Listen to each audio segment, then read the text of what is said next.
Fakty neprestávajú existovať tým, že sa o nich nesmie hovoriť. Pravda je dcérou času. Televízia ZVTV.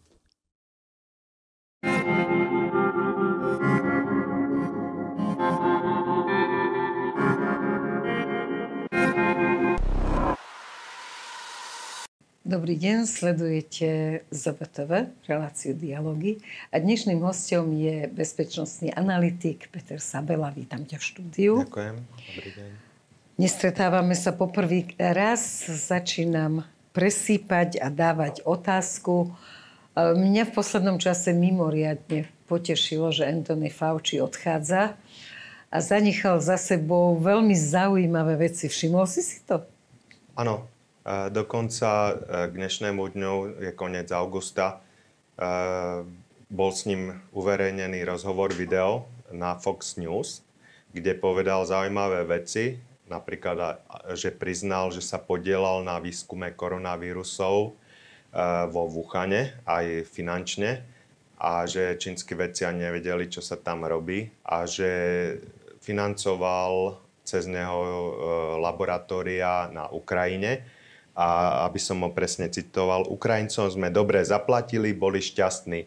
Tento výskum, že sa nemôže robiť v USA, lebo je veľmi nebezpečný, ale teda mohol sa robiť v Ukrajine. A v USA je zakázaný. A mňa ešte viac zaujal v tým, keď povedal, že to nosenie rúšok vlastne nebolo vôbec zo zdravotného hľadiska, ale išlo o to, aby dokázali svoju moc, že ovládajú masy ľudí. Dokonca sám Anthony Fauci v 80 rokoch bol podpísaný ako jeden z autorov pod štúdiou, ktorej sa hovorilo, že väčšina obetí španielskej chrípky v roku 1920 bola spôsobená nosením rúšok. Tým vznikali bakteriálne a plesňové zápaly plúc, ktoré sa potom vydávali za španielskú chrípku. Čiže on veľmi dobre vedel, že keď celosvetovo presadia nosenie rúšok, tak si vyrobia tie potrebné obete, aby mohli prijímať ďalšie opatrenia na obmedzenie osobnej slobody. To isté hovorili aj o očkovaní. Akože neznáma látka, ktorá vlastne nie je vakcína, sa dostávala do tela ľudí. Myslíš si, že toto pomôže ľuďom pochopiť, aby neboli ovcami a nechodili teda za slovom zodpovednosť? Ja som zodpovedný, preto som za hlupáka, ktorý si navlečie masku. A či si to uvedomia tí moderátori v tých všetkých televíziách, čo tam boli potiaľto? Neuvedomujú si to a viem aj zdôvodniť prečo.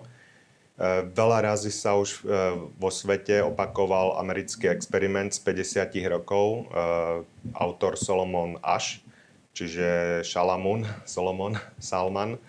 A vlastne hlavne opakovali v bývalom Sovietskom zväze, lebo chceli dokázať, že sovietskí ľudia nie sú takí hlúpi.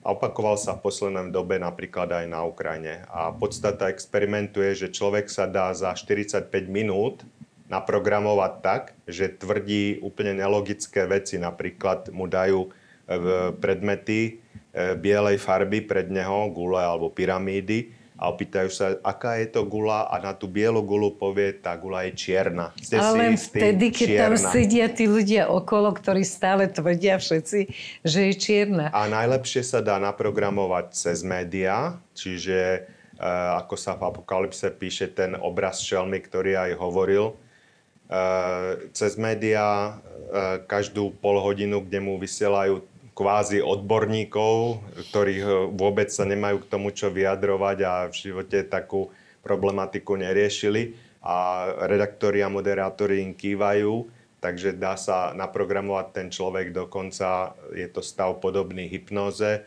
a bude to chcieť zase dosť veľa roboty a cez médiá, aby sa tí ľudia odprogramovali. Kto chce, si to môže nájsť na internete. Ja som našla to video, ako tam stále hovorila pani, že je to čierne. A ste si istá, je to čierne. Ľudí, hej. A boli to biele. A vlastne v modernej dobe to robili už cez televíziu. Najprv pustili tieto staré experimenty študentom ukrajinským v Kieve. A tí sa smiali, že oni by to nikdy neurobili a v zapätí im pustili, že čo oni urobili pred chvíľou, keď im cez médiá pušťali a ako to komentovali. Odborníkov. Hoci to bolo úplne niečo iné, len stačil komentár k tomu a verili tomu. Dobre, ľudia veria teraz všeličomu, takže chcem sa vrátiť k Darii Duginovej. Áno, lebo... vlastne tá tiež hovorila o tejto propagande a programovaní ľudí v médiách. No ale ona bola svojím spôsobom významná novinárka, asi tak významná ako Kuciak. Mladička presne, začínajúca, mladá a s myšlienkami otca. Ale u nás sa vyjadril jeden minister k tomu. Minister Naď, hej. Áno, dobre. Vyjadril potešenie nad jej smrťou a že súhlasí s českou kolegyňou, ministerkou obrany, ktorá tiež schvaľovala jej smrť. Si predstaviť tú zvrhlosť a to, čo to robí s ľuďmi, že ich to učí vyjadrovať nenávisť alebo tešiť sa zo smrti niekoho? Ona vlastne bola začínajúca, tak jak bol Kuciak začínajúci a jej smrť nemala žiadny význam. Možno jeden významnejší rozhovor dala pre francúzske médiá, keďže vedela dobre francúzsky a tam práve hovorila o tejto propagande v západných krajinách a podobne. Jej otec vydal množstvo kníh. Profesor Šafin o tom na Infovojne hovoril, bo je veľmi plodný autor, ale nikdy nebol nejaký poradca Putina. A Putina si zrejme vie, že existuje, ale osobne sa s ním ani nestretol. Takže jeho vydávať za nejakého Putinovho Rasputina je nezmysel, ale kopa ľudí tomu verí. Obrovská nenávisť súvisí s tým, že on vydával tieto knihy o okultných praktikách elity. A vlastne to je tá elita, ktorá aj nášho ministra Naďa alebo českú ministerku dosadila alebo kúpila im funkcie, takže oni majú prikázané týchto ľudí nenávidieť. A jej vrahyňa Natália Volková veľmi dobre musela vidieť, že ten nástražný výbušný systém odpálený na diaľku pod jej sedadlom na spodku auta bol zle umiestnený, keby chcela zabiť jej otca. Takže tá smrť jej bola zámerná, aby spôsobili väčšiu bolesť jej otcovi. Takisto sa vraždilo už za carského Ruska, že nezabil sa priamo ten človek, ale zabilo sa trebárs jeho dieťa. No to som práve sa ťa chcela opýtať, keď si z tých trojpísmenkových, že či to je akože bežná prax, že väčšiu bolesť spôsobíš tomu, keď decku ublížiš. Vlastne, keď ho chcú potrestať za to, čo si dovolil publikovať o tejto milovanej elite, ktorá vlastne aj média, tak najprv zabijú jeho blízkych a potom trebárs odstránia jeho. Pretože jeho dielo už nedokážu zničiť a tie knihy boli vydané, ale môžu jemu spôsobiť problémy za to.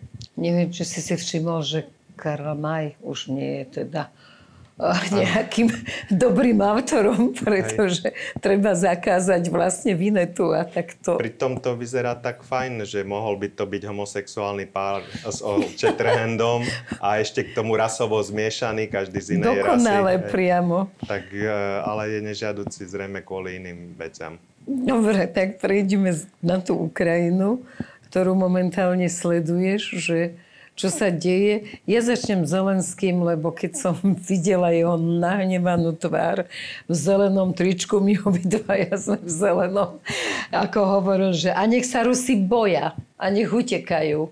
A tí, ktorí chcú, nech sa vzdajú, ešte sa budú teda konvencie dodržiavané, ale že vyženieme ich za hranice. Tak prosím ťa, povedz mi, či je ten človek pometený ako ten náš, alebo či to je naozaj akože silná propaganda zvonka, alebo už lezie na nervy niektorým možno tajným službám a ešte o chvíľu nechajú, ale potom už mu to nedovolia. Samozrejme, samotní Ukrajinci by ho i hneď odstránili. V jeho okolí je preto iba 600 Britov a Američanov a asi iba 5 ľudí, ktorí vedia akože tú spisovnú ukrajinčinu a hovoria pre média. Ale on musí už pokračovať v svojej roli a musí ďalej hrať túto rolu, pretože inak nemá zmysel, aby existoval pre jeho západných pánov.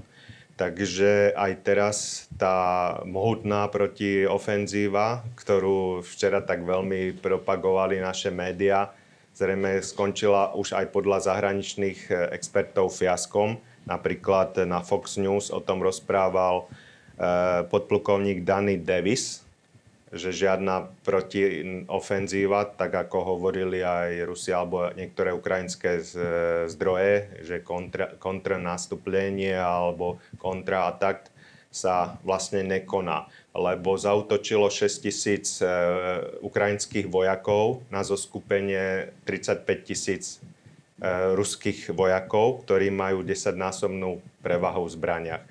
To, že na 1500-kilometrovom fronte na jeden deň získali 4 dediny, niektorí hovoria aj 5, ale tá 5. je 30 km v tyle, tak tu by určite nezískali.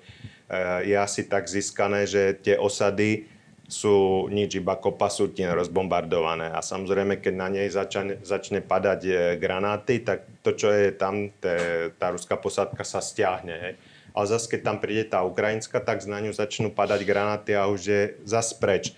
A za 2 dní, včera to bolo aj len 560 mŕtvych ukrajinských vojakov, dnes je to už 1200 mŕtvych alebo ťažko zranených, čo sa už nikdy nevrátia do boja ukrajinských vojakov a 120 kusov obrnenej techniky ukrajinskej a dokonca 2 lietadlá Su-25 zničené, takže obrovské straty. Vlastne tento americký expert Danny Davis hovorí, že žiadna protiofenzíva sa nekonala a ani sa konať nemôže a naopak v septembri začína ruská protiofenzíva, na ktorú sa pripravujú a sťahujú aj veľké zásoby najmodernejších zbraní z Ruska a ďalšie posily. Napríklad aj Kórea vyhlásila, že dodá 100 000 vojakov, takisto Sýria sa chce odmeniť Rusom za bratskú pomoc a dodať 100 000 vojakov, ktorí sa sami hlásia, lebo však Rusi majú toľko peňazí teraz, že majú na bohaté odmeny a tí vojaci aj ich vlády si to vychutnajú. Takže čo sa týka napríklad tej strašnej propagandy, čo sme včera počuli v našich médiách, tak ku nej ukrajinský štáb ozbrojených síl Ukrajiny vyhlásil, že jednak túto ofenzívu nespomenul ani v rannej, ani večernej zvodke včerajšej. A jednak k nej vyhlásil, aby som sa presne vyjadril, mám to tu, skritizoval prácu médií, podotkol, že by si nemali vymýšľať a prekrúcať dianie na frontoch a v závere podotkol, že informovať o bojových operáciách, ich priebehu, následkoch a výsledkoch môžu iba ozbrojené sily Ukrajiny. Domáca, ale aj zahraničná verejnosť zostala v rozpakoch. Bol to predsa nejaký mýtický protiútok, na ktorý sa toľko chystali. A nič, žiadny výsledok a práve, že obrovské straty. Je mi ľúto každého vojaka, naozaj toho ukrajinského, už ako mama, akože... Takže nejdem zapýtať, ako dlho to bude trvať, lebo to asi ešte nikto nevie. Západné zdroje hovoria, že 285 000 mŕtvych a nenávratne už stratených ukrajinských vojakov je. Takže ďalší zázrak, čo sa tam deje, akože Zelenský hovoril, a zrejme je to pravda, že má k dispozícii 700 000 armádu, ktorú 8 rokov vyzbrojovali a 8 rokov budovali 30 kilometrov široké bojové pozície z betónu na tom dlhom fronte. Všetky možné zbranie zo západu tam 8 rokov prúdili. Cez naše územie za rok prešlo 300 vojenských konvojov. Takže ako je možné, že 700 000 armádu vyzbrojenú 40 krajinami dokáže tlačiť 100 000 Rusov? A to je zázrak. Akože tak tá prevaha tej delostreleckej techniky je, ako sa západní experti, aj ten britský kráľovský inštitút vlastne vyjadrili 20-násobná a tá zásoba tých delostreleckých granátov na ruskej strane je na 5 rokov, takže denne to zasypávajú tými 60 000 priemerne granátmi, tieto ich betónové vlastne pozície. Takže práve, že naopak asi na 7 miestach došlo k prelomeniu týchto pozícií ukrajinských a budeme vidieť, že čo bude nasledovať. Samozrejme, Rusi sa nehrnú do útoku. Tí čakajú na tú povestnú ruskú zimu, kedy vlastne tieto krajiny západné sa budú musieť zdať kvôli tomu, Uvidíme, že či budú nebude mať teplá zima. energiu. To už príroda zariadi. To už Ale čo nevadí, s aj tým keby bola Krymom? teplá, tak klakne celý priemysel bez plynu a elektriny. Tá Ľudí cena teraz- elektriny teraz za posledný týždeň stúpla vlastne zo 700, čo nikto nepredpokladal, euro za megawatt hodinu na 1050, hej, euro za megawatt hodinu. A to si zoberme, že pred rokom bola 85 o tomto čase euro za megawatt hodinu a pred 2 rokmi bola 40. A my stále ako Slovensko vyrábame priemerne za 25 No to som eur za chcela megawatt povedať, hodinu že my a kupujeme a dávame našu to na burzu vlastnú, do Lipska a vlastnú energiu 100-násobne drahšiu kúpime. 10-násobne drahšie. No tak mi 10-násobne vysvetli, že drahšie. že vraj toto hovoria len trolovi a potom to potvrdí Nie, tak, to je odborník v všade, televízii. všade, No ale ako je teatri, možné, že RTVS. nevypovieme takúto zmluvu? No, lebo nemôžeme. Lebo to bolo politické rozhodnutie. A keď hovorím politické, myslím Každé tých, sa dá ktorí stoja za politikmi. A toto sme hovorili už niekoľko rokov dozadu, že pripravujú energetickú chudobu kvôli zase depopulácii, kvôli tomu, že teraz znížili týmito vakcináciami imunitu a teraz ešte potrebujú podvýživou, a podvýživou. zimou a nedostatkom hygieny týchto ľudí preriediť, pretože má nás byť iba 10%. Takže toto je zámer. Napríklad Pakistan. Čína im tam nastávala jadrové elektrárne, nastávala im tam vodné elektrárne najväčšie na svete. Ako to, že Pakistan, teraz boli videá, že pália účty za elektrínu, lebo majú vysokú. Veď oni nemali ani Green Deal, hej, na ktorý sa to hádže. Ich sa nejako netýka nejaká Ukrajina. vojna alebo nejaké sankcie. Oni úplne kašľú na nejaké sankcie. Oni sú úplne závislí od Číny a Čína zase od Ruska surovinovo. No a tieto sankcie vlastne a všetko možné sú len zastierka toho, že tá energetická chudoba sa cielene pripravovala a je to tzv. Politické rozhodnutie, ale nie politikov, ale tých, čo stoja za nimi. Lebo politici sú iba ako bábky, figurky, oni sa tam menia, ale agenda 2030 pokračuje. No a Nemci už teda sa sprchujú studenou vodou, nezmyselne. Jak sa vôbec sprchujú, lebo majú sa iba utierať mokrými handričkami. Až takto? To som Áno, sa hej, nedozvedela. Ja ešte som myslela, že náš ešte sa môžu sprchovať náš otca studenou. kričali, či sa sprchuje a keď povedal, že sa sprchuje, tak všetci fuj, lebo oni sa iba utierajú mokrými handričkami. Čiže to je zámer, že naozaj ako nehygiena prinesie samozrejme ďalšie ochorenia a problémy? Hej. Akože všetkého je dosť potravín, je dosť surovín. Je dosť energií? Je dosť energií, ale zámer je vytvoriť takúto energetickú chudobu a podvýživu, o čom sa už roky vie a roky hovorí, že to pripravovali. Dobre, a prečo sme tak blbí, keďže sa to roky vie, nebolo to žiadne utajované, kto chcel, našiel si informácie. Pozrel si prejavy v Davose. Presne, pozrel si prejavy, čiže akože ľudia mali šancu prísť k tomu, čiže oni to otvorene hovoria. Hej. Tak mi prosím ťa vysvetli, prečo sme tak blbí. No, niektorí ako profesor Staňák podobne hovoria, že ľudia musia naraziť na betónovú stenu, aby sa prebrali z tejto hypnózy. Ale podľa mňa to nepomôže. Oni ešte aj keď budú ich deti zomierať na podvýživu alebo zimu, tak budú nadávať na toho Putina, že on to spôsobil. Pritom tieto ceny začali rásť ďaleko predtým ako Ukrajina začala s vojnou. ešte už v decembri, hej. Takže ako prebudiť tých ľudí? Neprebudia sa tí ľudia. Tí ľudia jednoducho, už niektorí aj hovoria, že jednoducho musia zomrieť. Aha, Hoci je to smutné, alebo taká tá slovenská natúra, že ako veď vydržíme, veď nejak bolo, naši aj vojnu prežili, a tí čo nie, no tak ako vtedy sa vojna dala prežiť, lebo väčšina produkcie potravín bola na vidieku a vidieku sa nejako vojna nedotýkala. Akurát, že odišli nejakí mladí muži a zostali starí sedliaci, ktorí sa museli postarať o polia a o tie ženy. Takže, ak sme čítali Živý bič a podobne, takže ako to vtedy bolo.